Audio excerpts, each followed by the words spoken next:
Em nome do Pai, do Filho, do Espírito Santo. Amém. Reflexão do dia 15 de janeiro de 2025.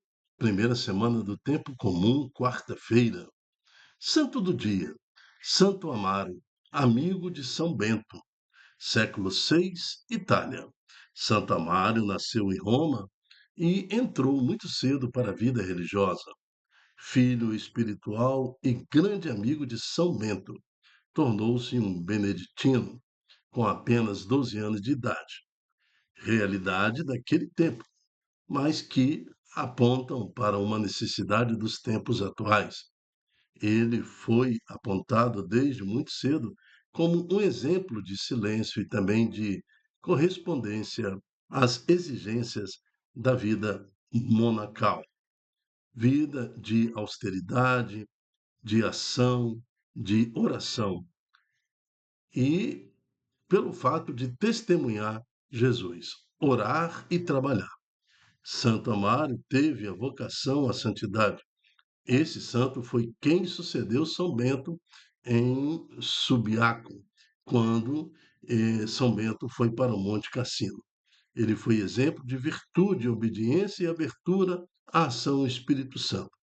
Fiel seguidor de São Bento, rogai por todos os que circundam sobre esse mesmo carisma, de modo especial pela vocação dos beneditinos e pelos monges que ali vivem, para que também sejam fiéis ao fundador até o fim do mundo. Amém. Santo Amaro, rogai por nós. Primeira leitura está em Hebreus, capítulo 2, de 14 a 18. Então, essa semana nós estamos focando nesse tempo comum a reflexão em Hebreus. E Hebreus é uma carta teológica que Paulo faz à igreja para explicar a natureza de Jesus Cristo, as- a- todo o mecanismo de salvação de Deus e a misericórdia de Deus para cada um de nós. A carta aos Hebreus começa assim: visto que os filhos têm em comum a carne e o sangue, também Jesus participou da mesma condição, para assim destruir com a sua morte aquele que tinha o poder da morte, isto é, o diabo, e libertar os que, por medo da morte, estavam a vida toda sujeitos à escravidão. Então, o texto já nos mostra, no versículo 14 e 15, que a encarnação de Deus, Jesus, quando se encarnou, foi para também demonstrar essa iniciativa de Deus em mostrar que somos irmãos, visto que os filhos têm em comum a carne e o sangue. Olha, como que nós experimentamos isso? O fato de Jesus também participar da carne e do sangue. Então, Jesus, ele participou da mesma condição humana, para assim destruir a morte. Embora humano, sem deixar de ser Deus, viveu a condição humana, viveu a miséria humana, viveu todo o sacrifício de vida humana. Agora, foi obediente até o fim. E essa obediência nos libertou da garra de Satanás, da morte.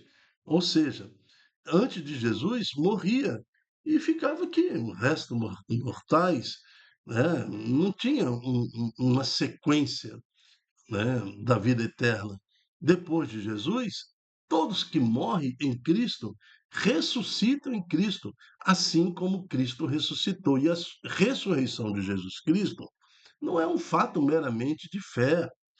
A ressurreição de Jesus Cristo, ela é relatado nos Atos romanos, nas Escrituras romanas, pagãos, políticos romanos, escribas romanos, que também falaram que um tal de Jesus Cristo ressuscitou ali no primeiro século. Então, é uma questão de ciência, de história, é questão, não precisa de fé para acreditar na ressurreição de Jesus Cristo.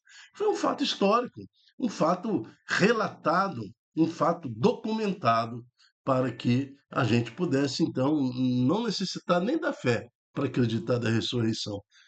Então, está aqui, o Cristo se fez homem, participou da nossa condição de carne e sangue e experimentou as nossas limitações.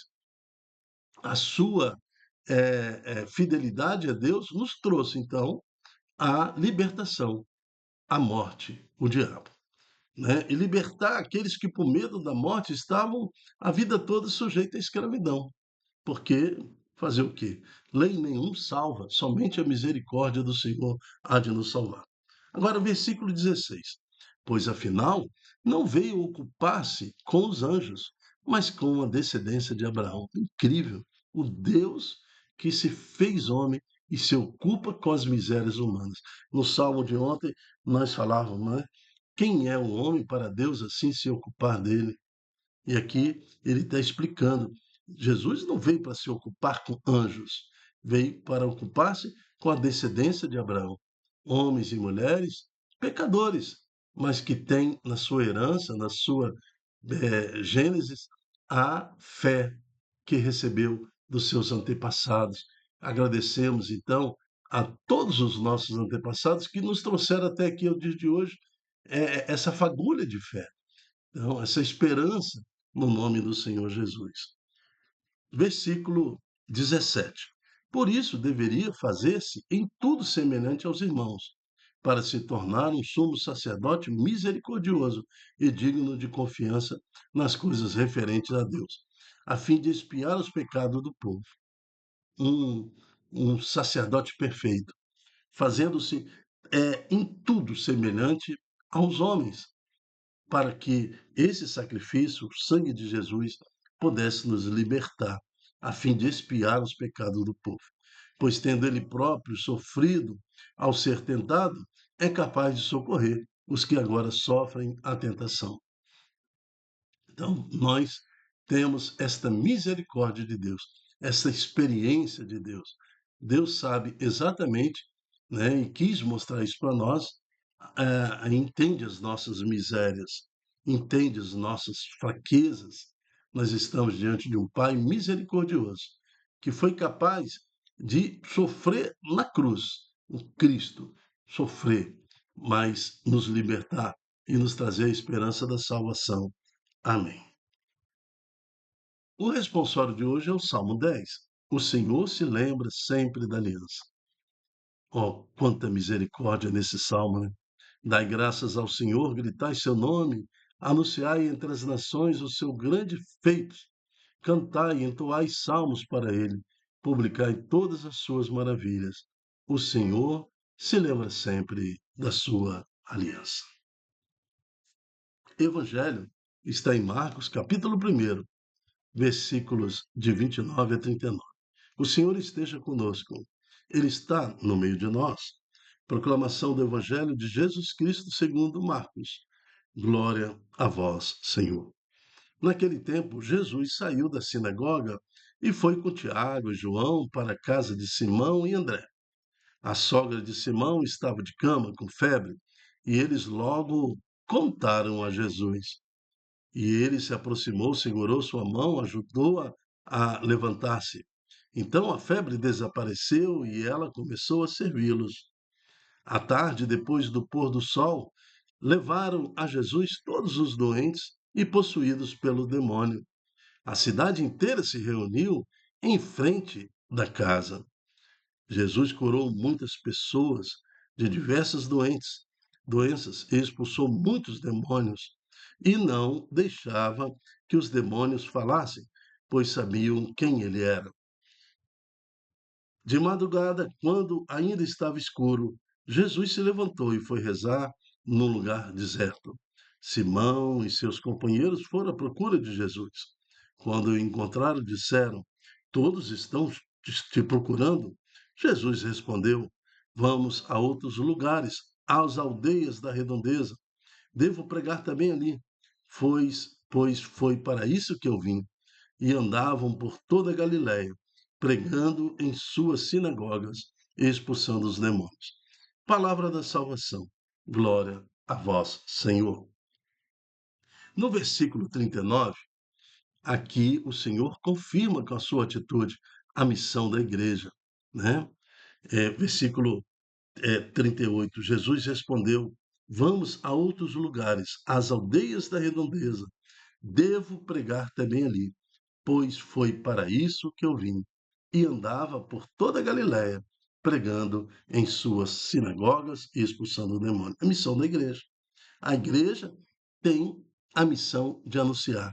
Foi para isso que a igreja veio, para pregar e anunciar o evangelho. Foi para isso que Jesus falou: Pedro, tu és pedra, e sobre esta pedra edificarei a minha igreja. Tu me amas, Pedro? Apacenta as minhas ovelhas. Tu me ama, Pedro? Apacenta as minhas ovelhas. Tu me ama, Pedro? Apacenta as minhas ovelhas. Foi por isso, então, porque nós temos, a igreja tem que ir a outros lugares, às aldeias da redondeza. Ela deve pregar também ali, pois foi para isso que a igreja existe. Foi para isso que Cristo veio. E Cristo andava por toda a Galiléia, pregando em suas sinagogas e expulsando demônios. Por isso que a igreja se expandiu no mundo, a partir de Roma, e assim alcançando os continentes, agora a América Latina, África, Ásia, a Europa, toda, toda, todo mundo há de receber esse anúncio de que o Senhor está no meio de nós, o reino de Deus já está no meio de nós. E os benefícios desse anúncio, a experiência da sogra de Pedro, a cura da sogra de Pedro, que nos traz hoje, que todo aquele que recebe a presença de Jesus e percebe a presença de Jesus tem a possibilidade de cura. Eu quero lembrar que a sogra de Pedro foi curada. E o texto fala que muitos foram curados. E muitos, de muitos, Jesus também expulsou o demônio. Por que, que ele não curou todos? Por que, que ele não expulsou o demônio de todos? Porque era necessário a contrapartida da fé. A sogra de Pedro teve fé, aceitou. Quando Jesus estendeu a mão, ela tocou.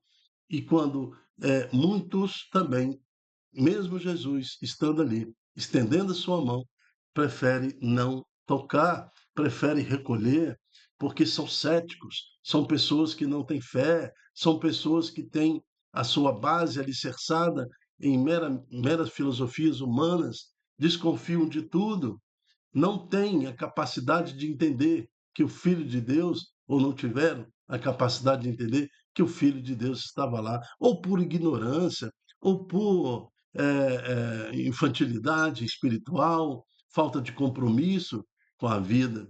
Mas muitos foram curados, muitos compreenderam, muitos apostaram na fé e tiveram suas vidas modificadas, assim como a sogra de Pedro. Muitos tiveram expulsos de si o demônio que lhes atentavam. Infelizmente, não foram todos curados e nem todos receberam a graça de ter expulsado o demônio de suas vidas. Que nós possamos usar do nosso intelecto, da nossa inteligência, da nossa vontade para aceitar a cura do Senhor Jesus, aceitar a presença de Jesus. Nós temos que estar entre os muitos que tiveram essa experiência, assim como a sogra de Pedro, e jamais recusar a presença de Deus em nossa vida. Amém. Eu me chamo Dilton Góes. O nosso projeto chama-se Ai de mim se não evangelizar. Seja você um evangelizador, né? Ajude-nos a divulgar esse estudo bíblico diário que dura 15, talvez 20 minutos por dia, numa reflexão mais aprofundada do evangelho do dia, da primeira leitura, da liturgia, entendendo o que Deus quer para nós.